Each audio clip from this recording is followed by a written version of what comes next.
Hello, today I have here from the LEGO Architecture Skylines series their depiction of the skyline of Tokyo, Japan. Before I get up close and start showing the finer details, just look at the entire collection of models that are depicted here and how they're presented. I think this is a very nice presentation. There's so much variety here with different textures, different colors, the juxtaposition of natural elements against man-made, traditional structures, modern structures, suggestions of technology versus just traditional art.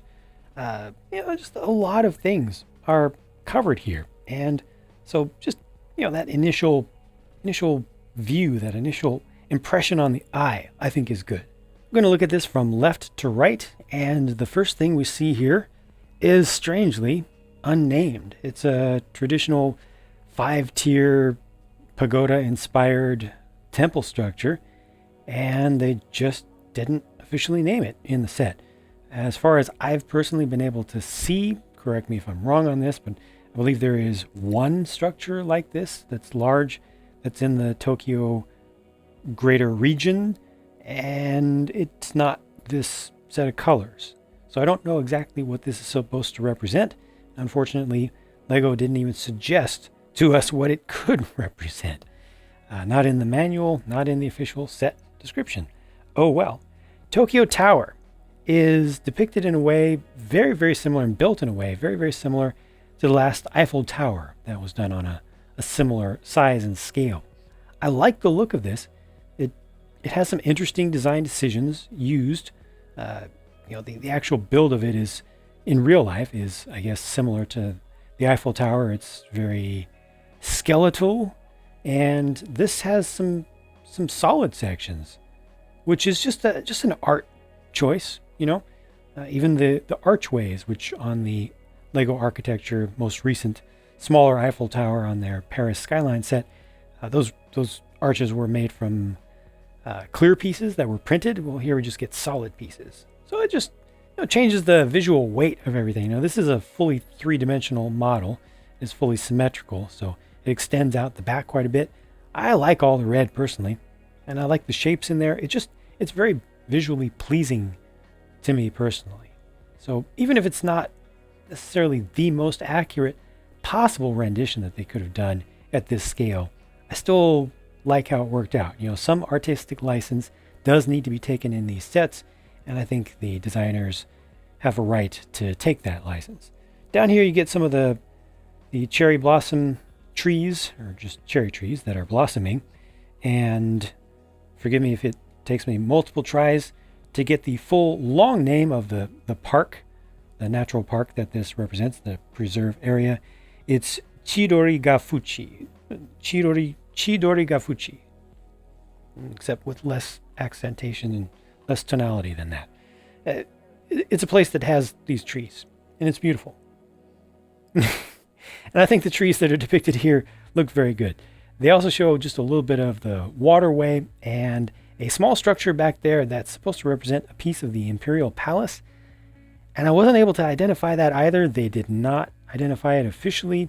I don't know exactly what it's supposed to be. It looks like an amalgamation between one of the entryways, like a gate structure, and one of the corner, like old Edo castle turrets, like halfway in between the two. It's strange. I feel like if it was trying to be either, it would have been done differently, but it's a little bit like each and not completely like either. Okay, moving on. This structure is really nice to look at. It's a really interesting LEGO build. I don't think I've ever seen anything built this way. I won't spoil the interior construction of it if you want to experience that for yourself. But this is the Mode Gakugen tower, cocoon tower they call it. And those are prints. Those large, just curved pieces. Those are prints. There are two different types of prints used here. One that has the large round. It's not really a window. It's a collection of windows in there. Just the ellipse on each, and then they've got the one for the lower area that doesn't have that. And just overall, I just like the look of the thing. It's interesting. It's, again, symmetrical, looks the same all the way around, and it's a really interesting build. Pretty simple, though, but nice, and I appreciate the inclusion of those very large printed pieces. Would have sucked if they had switched over to stickers for this, because they've not done stickers very much for architecture, and I hope they continue with that trend. Now, this here is supposed to be Mount Fuji, and I had trouble with this too. I'm having trouble with a lot of things here, and I feel like a lot of it is just due to my lack of familiarity with the subject matter, which is shameful. I've seen tons of Japanese movies, at the very least, and also TV series, real ones, live action. But that's obviously supposed to be Mount Fuji, but it doesn't quite look like it, because Mount Fuji is like the perfect volcano shape. It's a volcano, an active volcano. And this doesn't have that perfect volcano shape. What is that shape over there? Why is it not symmetrical? Not even trying to be symmetrical. I appreciate the attempt to not have a fully symmetrical or fully flat level snow cap on this, but the shape is just weird.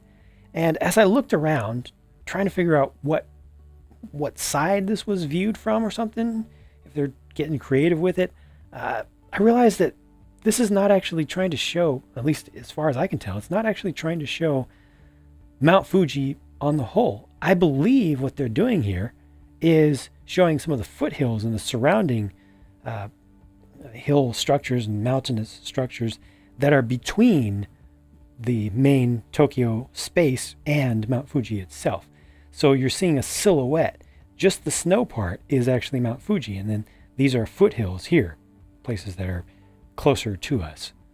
I think that's what's going on, although it doesn't necessarily look like that because they do show the sides going all the way down, and they should be continued on if they want to actually set the backdrop. So I don't understand that fully, and I'm just going to move on. This next space represents Shibuya Crossing, and it's just showing you a bunch of the buildings there, the brightly lit buildings. Anytime you see pictures of downtown Tokyo, especially at night, there's just all the lights and the LED boards and the TV screens that are huge and all over the place. And this is just depicting all of that vibrance.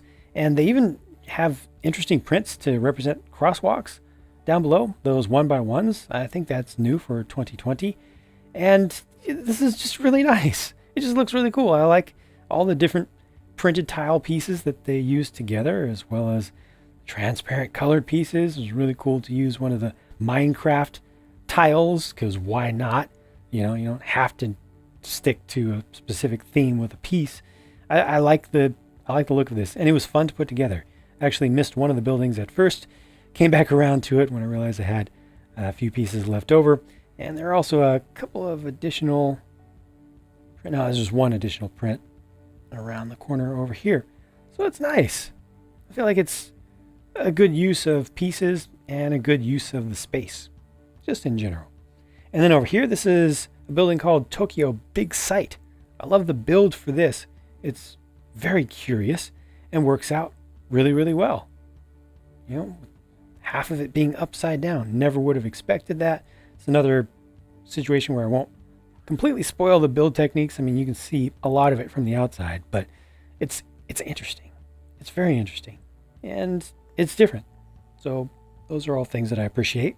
Last up is the Tokyo Sky Tree. Now this is a rather different build. All those flexible white pieces are not attached at the top. They are collected inside of that cone. Just the ends are just all collected together and they fit. It's pretty clever, to be honest with you. But once we get up to here, the cleverness, I feel, just kind of breaks down. And frankly, the shape doesn't look appropriate to me. The top is kind of cool, the pieces that were used there, but again, the shaping just doesn't match even the official photos that Lego itself includes in the instructions. Like, this part I can understand going with the black against the white. They went with high contrast, low detail, which is just an artistic choice, which I think is fine, even though they did go with high detail for the downtown space. But it's the shaping more than anything. Let me back out a little bit. So when you compare that, just focus on the black section and up. Compare that to this, what it's supposed to represent, just the overall shape. I don't understand this disc part right here, this dish. It just sticks out so much and isolates that section. There's so much negative space beneath it. There are so many things that Lego can do with round structures in micro scale. It just feels like they went too contrasty with it. And then notice how the very top of this in real life is actually larger. Whereas here, the smallest diameter space is right at the top, the tip of the candlestick there. So that's just weird. And then the use of just the black there, I don't know, maybe they didn't have the most desirable color there, something in a blue range. Certainly, I'm sure they didn't have the budget to print it up or anything. So again, I'm good with the idea of going high contrast, low detail here and focusing on the overall shapes, but the shapes just aren't right, in my opinion. And easily could have been done better, more accurately. Here's a quick look at the spare or leftover parts, and as usual, they include one extra of each of the little 1x1 printed pieces, so that's always nice, as well as the little 1x1 pyramids. Now here's the difficult part of the review. This set right here costs $60 US. 60, not 16, not 16, 60. Price to part ratio looks okay, except for the fact that so many of the pieces in this are tiny. It does have some decent sized pieces, so that does help to offset things. And let's never ignore the fact that Lego intentionally prices architecture sets higher than they need to be, higher than they ought to be, because they can. That's just business. You can definitely revolt against that, and I'll support that. But supply and demand, availability of profit margin, they will always be pricing things that are targeted strictly towards the collector market, strictly towards adults as memorabilia and such. They'll always be pricing those things higher. And they always have done that for the architecture line. So, we never have gotten great values, well, with some rare exceptions, from the architecture line. But this to me just feels like it goes even farther. It feels like this is more overpriced than usual, even for the architecture line, for the amount of stuff that's actually here. Yeah, the price to part ratio is fine. And yes, there are some large pieces and there are some printed pieces too, and that's good. But moving beyond the value discussion, just summarizing my thoughts overall, there are definitely a number of strange design decisions here. And at least to me, I tried to spend some time Googling at least images of the things that are depicted here to understand better, to establish better context for myself.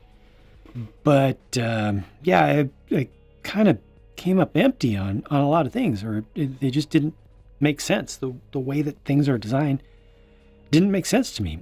And maybe it's just my ignorance, like I said, but I don't know. Some stuff seems like it needs to be modified. Now, for someone who's looking at this from the outside who doesn't care so much about all the finer details and things and is looking more at the iconography of it all, I think it's beautiful. Like, just, forget all the details entirely. You look at it, I think it looks really nice. I think it looks really nice on display. I do wish that more of the Skylines sets would stick to the narrow depth so that they would all fit onto shelves that aren't too deep. But I mean, this isn't too deep. It will fit on most shelves, even some shelves that are kind of skinny, that are just wall shelves, where it's just a single platform and it doesn't stick out very much, isn't designed to hold a lot of weight. So, practical considerations are okay. But just overall, this looks very nice. And how colorful it is wonderful. And the different shapes that are included here. I think that just from an artistic perspective, it's a nice thing to look at. If you want to be more specific about it, if you want to commemorate a trip to Japan yourself by getting and displaying one of these, or if you're familiar with the Tokyo region yourself, then you'll probably find more problems with this than I do by far. Or maybe you'll go down to the comment section and explain to me why I'm wrong. Either way, I've said what I have to say about this. I like the look of it from a distance, but looking at the details has some problems. And the biggest problem is that price. My personal opinion. If you want to see how this went together, check out either my real-time pure build or my speed build. I will give you links to both of the channels with those types of content in the video description as usual. One of the videos will be linked in the end screen, which you're going to see momentarily. So thank you for watching, and I'll talk to you again soon.